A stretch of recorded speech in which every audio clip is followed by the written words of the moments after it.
Salam kecerdasan. Kita jumpa kembali dalam channel saya, si Hotang Marsoid. Channel yang selalu setia dengan hal-hal mencerdaskan kehidupan. Baik, hari ini atau mungkin malam ini saya akan membicarakan tentang mitos. Mitos atau di dalam hal dunia akademik itu disebut mitologi, ilmu yang mempelajari tentang mitos. Ya, jadi sekarang kita coba bicarakan tentang mitos. Apa itu mitos? Ya, mitos adalah cerita ya, dalam bentuk prosa, ya, prosa rakyat yang menceritakan kisah berlatar belakang masa lampau, masa lalu, ya masa lalu dia. Dia itu mengandung penafsiran tentang alam semesta ini, ya, alam semesta dan keberadaan makhluk yang ada di alam semesta ini. Nah, jadi mitos ini dianggap benar-benar terjadi oleh yang mempunyai cerita atau penganutnya. Nah, dalam perspektif logika, ya, mitos itu sebenarnya adalah jawaban atau penjelasan terhadap sesuatu fakta berdasarkan rasa. Bukan berdasarkan rasio, tapi berdasarkan rasa dia. Nah, katakan ada fakta. Nah, fakta itu bisa tentang satu objek, ya, apakah objek alam, ya, atau satu peristiwa, atau satu kejadian, atau ada satu tentang apa saja, ya. Nah, itu kita sebut fakta. Nah, andai kata ditanya mengapa itu ada fakta, ya, nenek moyang kita dulunya tidak mampu menjawabnya secara rasional, maka dijawablah itu berdasarkan rasanya, perasaannya, ya. Nah, mitos ini sebenarnya adalah satu doktrin, ya, satu doktrin, satu ajaran yang dilakukan oleh para orang tua dahulu, ya. Nah, mitos ini ya itu sekarang disebut mitos, ya. Kalau dulu itu adalah ajaran itu, ya, ajaran tentang bisa tentang ajaran tentang apa? Nah, itu pada umumnya adalah soal moral, ya, soal etika dan lain. Nah, bahkan juga dia mengandung ilmu pengetahuan sebenarnya, tetapi tidak mampu dijawab, diuraikan secara rasional, ya, tidak mampu. Nah, karena itu ada ini mitos ini, ada mitos tentang larangan, ada itu mitos tentang keharusan, ada mitos tentang kewajiban dan lain. Nah, sekarang saya akan perlihatkan beberapa contoh mitos yang ada dari dulu sampai sekarang masih ada, ya, masih ada dan berlaku sampai sekarang, masih diyakini keberadaannya. Baik. Nah, yang pertama adalah larangan membawa bayi keluar rumah pada senja hari atau disebut pada maghrib. Itu kira-kira sekitar pukul 6 sampai pukul 7, ya, 6-7. Nah, konon apabila membawa bayi keluar dari rumah, ya, pada senja hari atau pada maghrib, maka si bayi ini akan sakit oleh karena disentuh oleh hantu atau makhluk halus. Itu dia. Ya kemungkinannya bisa saja sakit. Nah, persoalannya adalah apakah memang betul-betul hantu yang mencolek si bayi ini atau tidak. Nah sekarang kita coba urai dia secara rasional. Nah dulu ya tentang cuaca ini masih bagus ya, ketika ekosistem masih bagus. Nah waktu itu kan waktu kita buat dalam suatu lingkaran ya, lalu kita bagi dua, ya bagi dua secara garis horizontal. Nah ini adalah siang, kemudian ini adalah malam. Matahari terbit hingga matahari terbenam itu disebut siang. Nah matahari terbenam hingga matahari terbit itu disebut malam. Nah dulu ketika ekosistem itu masih bagus, cuaca pada siang hari itu kan panas, cuaca malam hari itu dingin. Nah, senja hari di sini itu pertemuan antara malam dan siang atau siang atau malam itu, maka di sini terjadi pertukaran hawa ya. Ketika itu udara dingin ya, malam itu dingin itu sudah mulai muncul dia, sedangkan udara panas sudah mulai meredup dia. Ya, maka cuaca pada pertemuan dingin dan malam itu memang betul-betul sangat tidak cocok bagi tubuh bayi yang masih ya rentan terhadap cuaca seperti itu. Nah, akibatnya apa? Ya bisa saja betul memang si bayi itu akan sakit. Nah, jadi sebenarnya bukan karena persoalan dia disentuh atau dicubit oleh hantu. Itu dia. Nah, yang kedua, bersiul di rumah pada waktu malam hari, ya bersiul. Misalnya, ya. Nah, itu dianggap bisa mengganggu ya ketenangan karena itu mengundang hantu atau makhluk halus ke rumah. Mendengar siulan itu, dianggap hantu itu akan tertarik ya. Hantu kan ada di luar rumah itu katanya, itulah kepercayaan dulu. Lalu ketika ada siulan itu dianggap memanggil hantu datang ke rumah. Nah, persoalannya benarkah? Nah, itu dia. Nah dulu ya ketika teknologi belum begitu banyak ya, belum setinggi yang sekarang, belum secanggih yang sekarang kita lihat ya. Maka rumah itu adalah rumah yang adem ya. Tidak begitu ribut suasana. Ya, tidak ada ala-ala elektronik, bangila atau apa sajalah. Nah, jadi ketika orang sudah masuk ke rumah, maka keteduhan pasti diperolehnya. Nah, siulan ya seperti ini itu bisa menciptakan suara di dalam rumah. Nah, suara itu bisa menggaung dia di rumah, menggaung antara benturan dinding ke dinding. Akibatnya apa? Ya rumah tidak lagi dianggap tenang ya, bahkan sudah ribut dengan suara siulan itu. Nah jadi sebenarnya bukan untuk mengundang hantu ya, tetapi karena memang adalah siulan itu menciptakan semacam polusi suara di rumah ya. Itulah yang dianggap sehingga auranya di rumah itu dianggap tidak nyaman ya. Oke, itu yang kedua.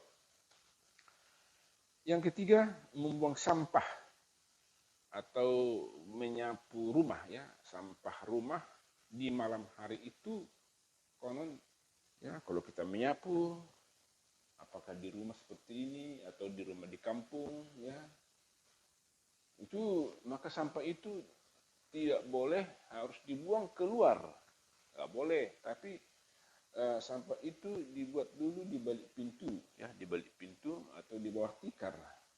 Besok pagi baru bisa dibuang. Nah, mengapa demikian? Karena itu dianggap sesuatu yang pamali, ya. Nah, sebenarnya tidak ada hal-hal yang sangat penting untuk ditakuti sebenarnya pada waktu itu, tapi yang jelas orang tua melarang. Nah, persoalannya mengapa? Nah, kita lihat dulu, kita urai secara rasional, ya. Nah, dulu alat penerangan belum secerah sekarang ini, ya, belum. Dulu yang pertama lampu teplok, lampu teplok di mana-mana, suasana di rumah sangat redup, ya, meningkat kepada lampu semprong. Itu juga belum begitu cerah, meningkat kepada lampu Petromax. Nah, itu hanya cerah di tempat tertentu. Satu rumah hanya satu Petromax. Ya. Nah, akibatnya apa? Apabila ada benda-benda kecil yang berharga atau benda-benda kecil yang berbahaya ikut disapu dan langsung dibuang, maka benda berharga itu akan hilang. Atau benda yang berbahaya itu nantinya bisa menimbulkan bahaya bagi orang lain ketika dipijak, karena sudah berserakan di mana-mana. Kalau sudah tahu ada benda-benda kecil yang berbahaya, kan bisa ditempatkan dibuang di pembuangan sampah yang jelas. Nah, jadi sebenarnya larangan itu adalah untuk mencegah supaya barang-barang kecil, ya, tidak terbuang, atau barang-barang kecil yang berbahaya tidak menimbulkan bahaya nantinya. Nah, kemudian duduk di pintu, ya, di pintu. Itu terutama anak-anak dan anak gadis itu dilarang. Konon itu bisa membuat jodoh susah, ya, jodoh susah. Nah, mengapa ada larangan itu? Ya, mengapa itu? Jadi duduk dia di pintu, ada juga sambil makan, terutama dulu anak-anak yang sangat suka. Nah, anak gadis juga sangat suka. Nah, hal itu terjadi kenapa? Karena pintu itu di kampung itu tempat yang sangat cocok, ya, untuk bersantai. Nah, dulu kan jarang itu ada teras rumah, jarang. Kalau ada teras rumah, ya duduk dia di situ.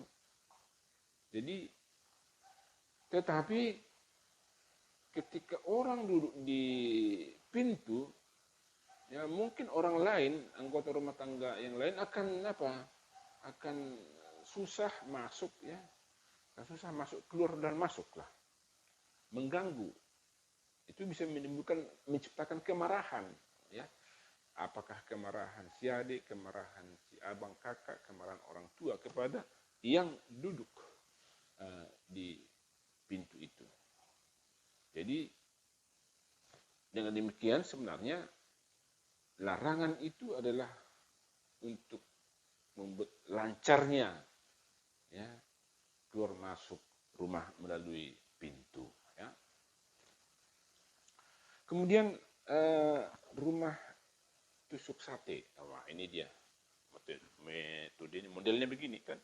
Ini jalan lurus, ini juga ada jalan lurus. Nah, di sini ada rumah letaknya, rumah tusuk sate. Nah, dianggap itu rumah yang tidak nyaman dan tidak aman. Rumah itu mungkin sering dikunjungi oleh makhluk halus. Itulah konon kepercayaan nenek moyang kita. Bahkan sampai sekarang pun masih ada. Sehingga kadang-kadang, ya, pengembang pun menghilangkan hal seperti itu. Maka dicobalah membangun mengosongkan ini. Mungkin ada taman di sini, ada taman. Karena orang sampai sekarang pun itu orang menghindari, ya, membeli rumah atau membangun rumah tusuk sate ini. Nah,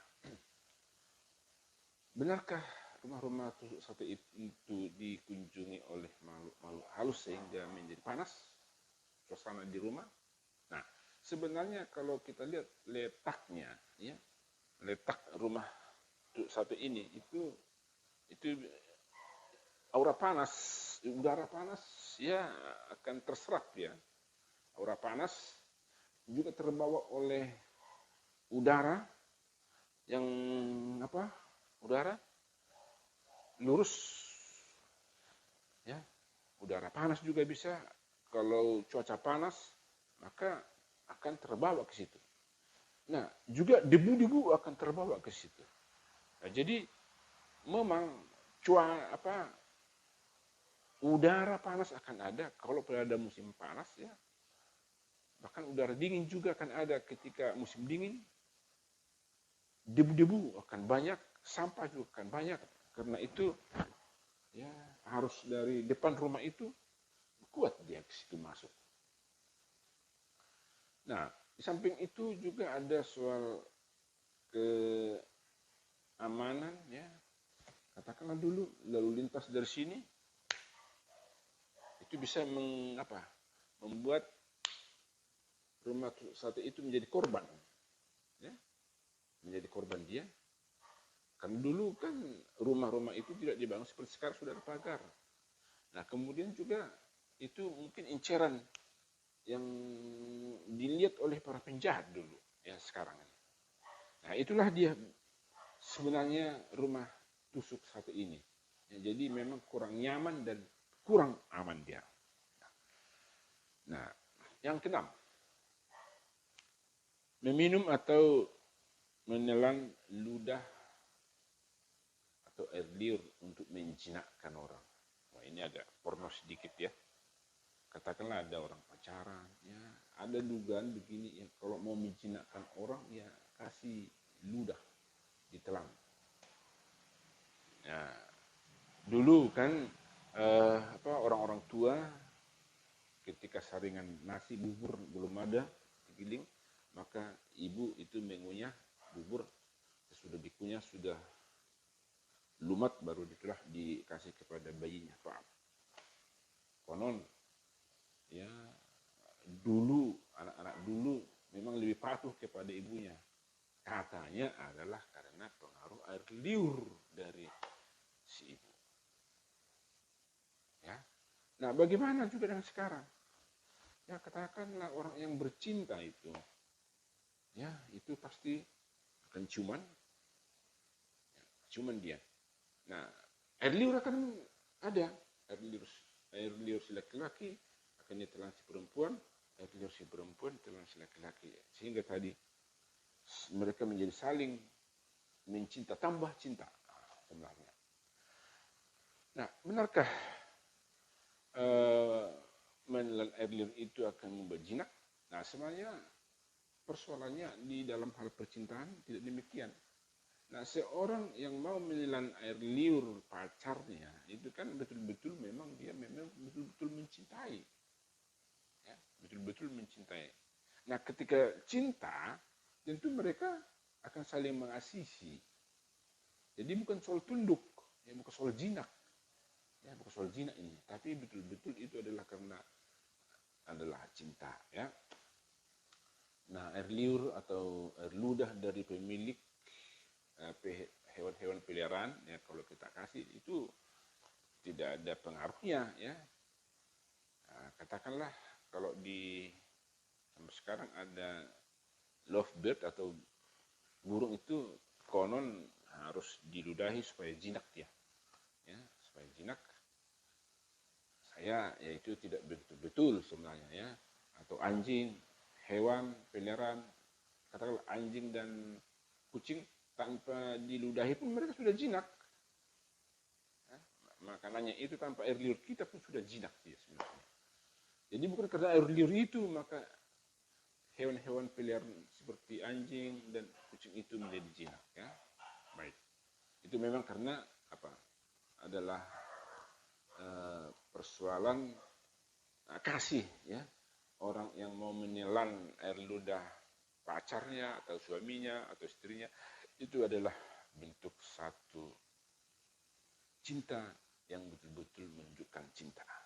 Baik, sampai sekian dulu tentang bagaimana saya mengurai tentang mitos atau tahyul ini, ya. Jadi oleh karena itu kita jangan lagi terjebak begitu percaya kepada tahyul tentang apalagi berhubungan dengan makhluk-makhluk halus. Baik, sekian, salam